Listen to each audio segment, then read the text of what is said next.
So in our previous segment, we have discussed different terminology of genetics. Today we are going to start with Mendelian theories of inheritance. We know the name of Greater Johann Mandel, Greater Johann Mendel, who is considered to be the father of genetics through his work on pea plants. He worked on pea plants. We know through his work on pea plants, discovered the fundamental laws of inheritance. What discovered? Discovered the fundamental laws of inheritance. He deduced that genes come in pairs and are inherited as distinct units. Genes comes in pairs, though he termed as factors. The term gene came later. Anyway, are inherited in pairs as distinct units, and factors are inherited in pairs in distinct units, one from each parent. So factors came one from each parent. Mendel tracked the segregation of parental genes. What he tracked? He tracked the segregation of parental gene and their appearance in the offsprings as dominant and recessive traits, and their appearance in offsprings as dominant and recessive trait. Dominant and recessive traits. Now, next we come to the point that why Mendel succeed. There are so many reasons of his success, though some deviation came later on. Anyway, his success is undoubtedly accepted by various sections of the scientists. Why he succeed? There are some reasons. First of all, he started with contrasting characters of pea plant, 7 contrasting characters of pea plant. So pea plant, as he chose pea plant, this is an important criteria of his success, and he used 7 contrasting characters of pea plant. Pea plants, there are contrasting characters easily available in case of pea plant. What are these 7 contrasting characters? Let's consider the contrasting characters.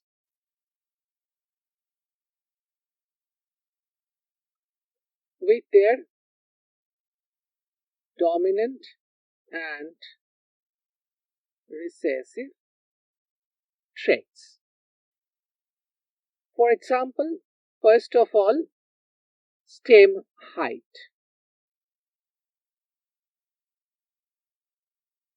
It may be tall, dwarf. Number 2, flower color. Color of the flower. Color of flower. Violet, white.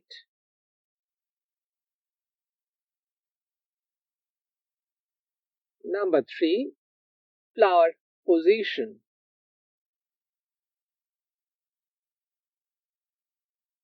Position of flower, axial or terminal.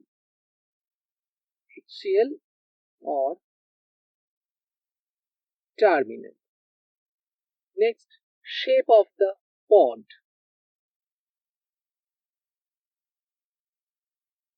What are the shape of pod? One is inflated, another is constricted.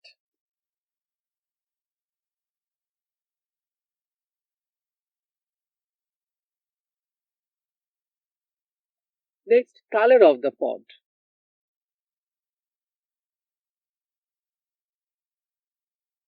Color of pod. One is green, another is yellow.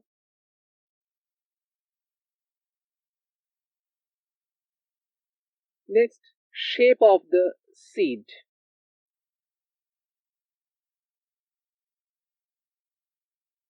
One is round, another is wrinkled.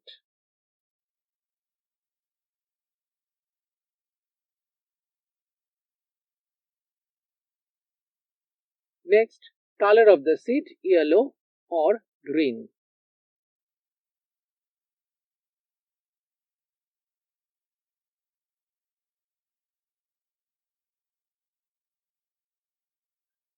So he used 7 contrasting characters for his experiment.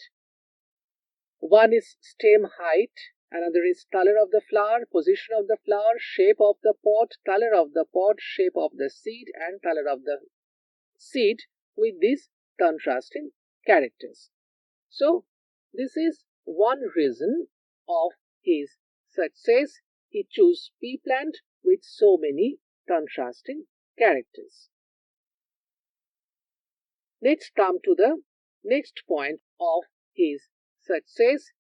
The next point is large sample size. So the first point of his success is the selection of pea plant,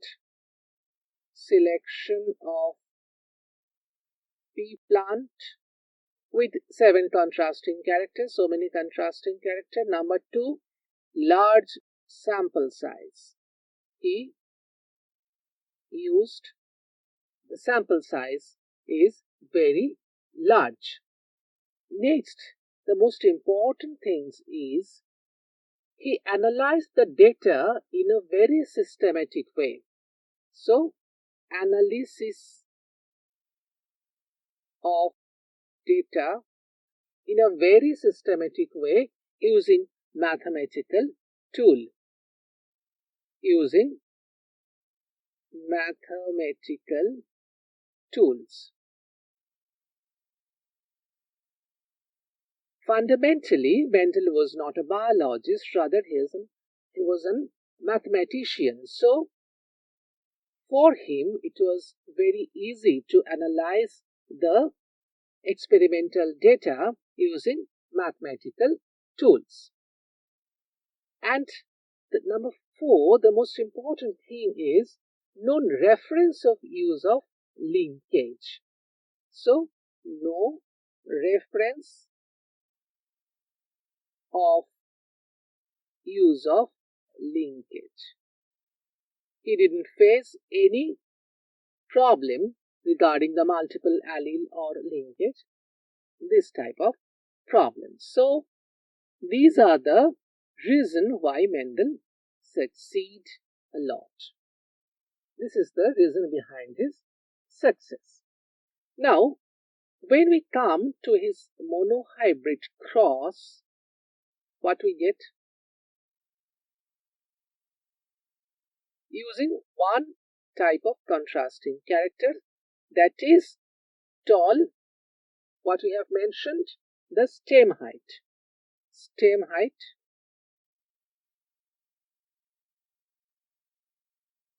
What are these two?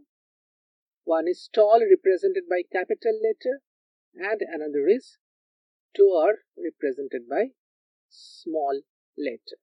We use this term, and since this is the dominant character, it was written in capital letter, and this is the recessive character written in small letters, as we have discussed in our previous segment. So let us make a cross in between. What will be the parental generation? Parental generation is pure line. We have discussed about pure line. This is the parental generation, capital T, which indicates one parent is homozygote dominant and one parent is homozygous recessive. So what are the gametes produced by this parent? capital T, capital T. And this parent, small t, small t. So what we can say that this is the P generation, parental generation. This is P. These are the gametes produced by the parents. Isn't that? These are the gametes produced by the parents. They will come in contact with all possible ways. What are these two? This T may join this T. This T may join this T. For this case, this T will join this T. All possible manner they can join in that way. So what we get, this gamete and this gamete produce capital T, small t. This gamete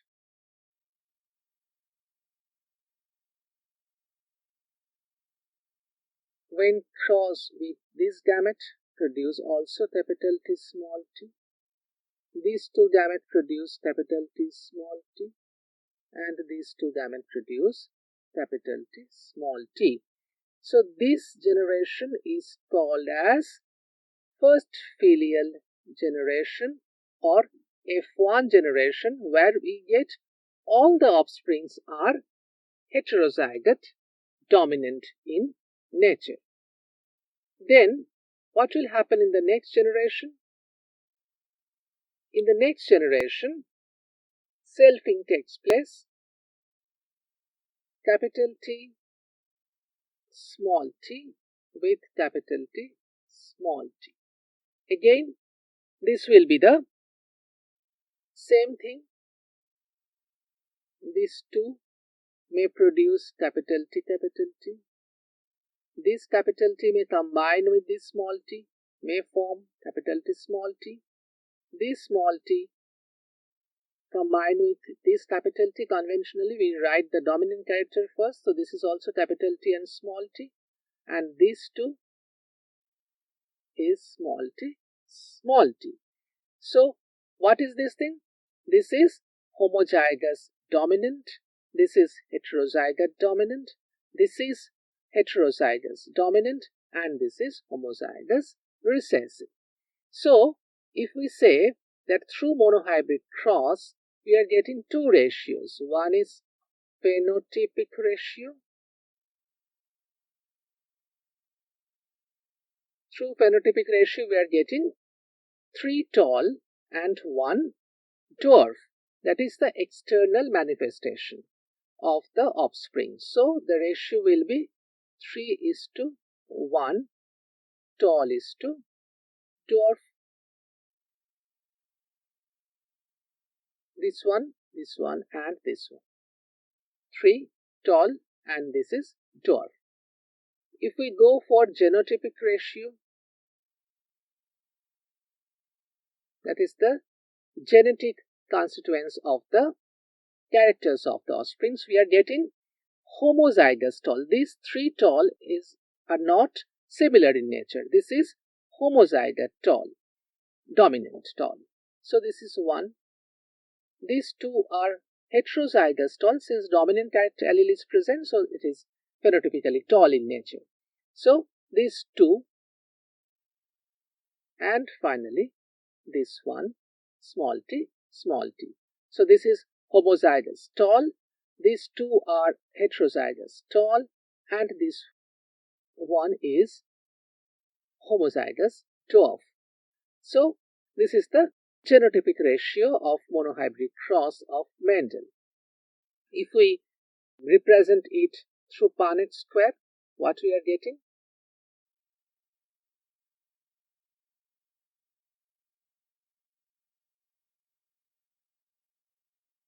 We are getting the same thing.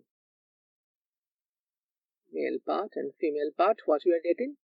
Capital T, capital T, capital T, capital T. That is the homozygous dominant tall plant. capital T small t, heterozygous dominant tall plant, capital T small t, heterozygous dominant tall plant, and small t, which is homozygous recessive dwarf plant. So phenotypically, through Punnett square, you are also getting 3:1, 3 tall and 1 dwarf, and genotypically 1:2:1. This is the Mendelian monohybrid cross. In our next segment, we will discuss the laws postulated or deduced from this cross and how it deviates later on. Till then, goodbye. For testing your understanding of this lesson and more videos, log on to www.tubelessons.net.